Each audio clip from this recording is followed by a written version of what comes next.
Бишкекте түнкү саат 4:30 бүгүн 7 күн 7 түн манас айтуу иш-чарасынын 5-күнү уланууда.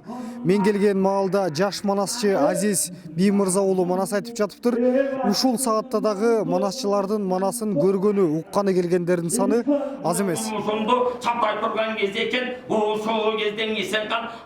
Бишкекте 7 күн 7 түн тынбай манас айтылып жатат. Ага өлкөнүн 20дай манасчысы катышып, бир нече сааттар бою токтобой өнөрлөрүн көрсөтүшүүдө. Муну биринчи кезекте мындай деп түшүнүш керек. Бул шоу эмес. Бул концерттик программа эмес.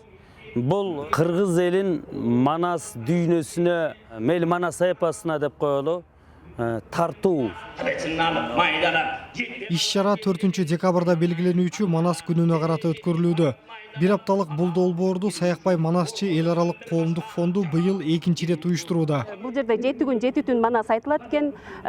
Телерадиодон укканга караганда жанына келип көрсөңүздөр, бул өзүнчө эле башкача рахат. 7 күн 7 түн манас айтуу мындан ары жыл сайын өткөрүлүүчү салтка айланганы турат, дешет уюштуруучулар. Манастын күйүүсүнө, ыргагына берилип алып, ушул жерде уктаган жакшы экен. Кадимкидей эс алып калдым деп атайын уктап укканы келгендер бар. Ал балким окуяны укпайт, бирок мээсине баягы айтылып аткан, жаңырып аткан сөздөр кааласа каалабаса кулагынан кирип, мээсине сиңип тура турган нерсе.